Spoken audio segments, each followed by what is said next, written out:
হেমেন বৰ্মন নামৰ ল'ৰাজন আছে ইয়াতে আমাৰ শ্যামনগৰত থাকে। তেওঁ মোৰ একাউণ্টত আজিৰ পৰা প্ৰায় 3 মাহ আগত মানে 11 জুলাই 2024 25,000 টকা তেওঁ মোৰ একাউণ্ট সোমাই দিলে। এজ এ কাষ্টমাৰ তেওঁ আহিছিলে, মোৰ দোকান আছে গম পাই।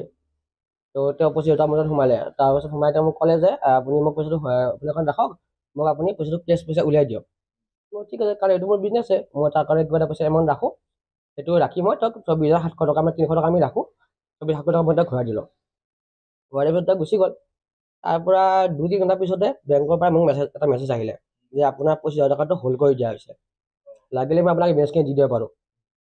তাৰপিছত মোৰ মাথা গৰম হৈ গ'ল, পইচাটো কিয় হোল্ড কৰিলে।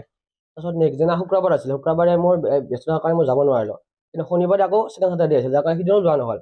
তো ৰবিবাৰত থাকি গ'ল। সোমবাৰে মই বেংকত গ'লোঁ, বেংকত গৈ কিনে সুধিলোঁ যে পইচাটো মোৰ হোল্ড হৈছে, কি হৈছে বাৰু চাই দিয়ক কাইণ্ডলি।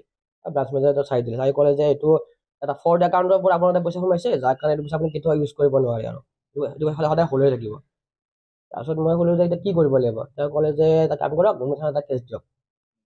তাৰপিছত মই সেইমতে নুমলী থানাত আহিছিলোঁ, কিন্তু নুমলী থানাৰ অফিচাৰ উত্তম তামাং ছাৰে এই বিষয়ে কোনো ব্যৱস্থা নল'লে। তেওঁ ক'লে যে পইচাটো য'ৰ পৰা তোমাক যিটো একাউণ্ট আমাৰ ইয়াৰ একাউণ্ট নহয়, বাহিৰৰ একাউণ্ট, সেই জেগালৈ পইচা একাউণ্টটো ছাৰ মহাৰাষ্ট্ৰ বুলি ক'লে নেকি, একজেক্টলি মই পাহৰিলোঁ, অলপ দিনো হ'ল বাৰু।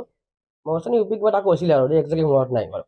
তো সেইটো একাউণ্ট এতিয়া পইচা মই তালৈকে যোৱা সম্ভৱ নহয়, আৰু মই যাই থাকিম ক'ত, বেংক বিচাৰিম ক'ত, এইবিলাক কৰা মোৰ কাৰণে, আমাৰ নিচিনা মানুহৰ কাৰণে সহজ নহয়।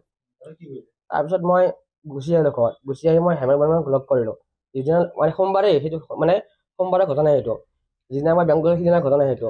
সোমবাৰে গৈ কিনে হেমেনৰ ঘৰত গ'লোঁ, তেতিয়া হেমেন ঘৰত নাছিলে, মাক আৰু ভনীয়েক আছিলে, ভনীয়েকজনী বিয়া হৈছিলোঁ, ইয়াতে থাকে। কথাটো মাকক ক'লোঁ, মাকে আকৌ এটা হেমেনক লগালগ ফোন কৰে। তেতিয়া সেই সময়ত মই হেমেনৰ নাম্বাৰ মোৰ লগত নাছিলেই, জাষ্ট চিনি পাওঁ, কিন্তু নম্বৰ মতে কোনো কণ্টেক্ট নাছিলে। তাৰপিছত হেমেনে ফোন লগালে, হেমেনে মোৰ লগত কথা হ'ল, তাক ক'লোঁ এনে কথা, এনেকুৱা হৈছে, তুমি কিয় কৰিলা এই কামটো। তেতিয়া সি ক'লে বোলে এইটোতো হ'বই নোৱাৰে, মই এটা বেংকত সি ক'লে যে তাৰ বেংকত সি খবৰ ল'ব, খবৰ লৈ সি মোক জনাব। ঠিক আছে হ'ব। তাৰপিছত মই গুচি আহিলোঁ। গুচি অহাৰ পিছত আবেলি সি মোক আকৌ ফোন কৰিলে, হয় এইটো ঘটনা হৈছে, পইচাটো কৰিছোঁ মই কাম, হয়তো মই তোমাক আগতে কৈছোঁ। তাৰপিছত কৈছে কি কৰিবা, মই তাক ক'লোঁ কি কৰিবা, সি কৈছে হ'ব মই লাহে লাহে তাকে ঘূৰাব নোৱাৰোঁ, লাহে লাহে ঘূৰাই দিম। তো তেনেকৈ সি দিম বুলি ক'লে, কিন্তু কিছুদিন পিছত মানে এসপ্তাহ পিছত মোক 5,000 টকা এটা দিছিলে বাৰু একাউণ্টত, আৰু খা খবৰ নাই।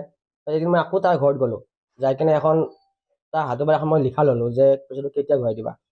সি 20 দিনমানৰ সময় ল'লে, 10-15 দিনৰ 20 দিনৰ সময় ল'লে, আছে মোৰ কাগজ দেখাই, সেইটো আপোনাৰ এভিডেঞ্চ দি দিম।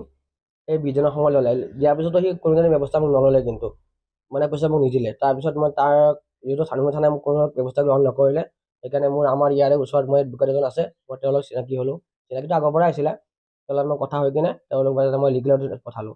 তেনেকৈ 4-5খন মই নটিছ তেওঁৰ তাত গ'ল, তেওঁ 2খন মই নটিছ একচেপ্ট কৰিলে, বাকী 3খন তেওঁ ৰিভাৰ্ট বেক কৰিলে, ৰিচিভ নকৰিলে।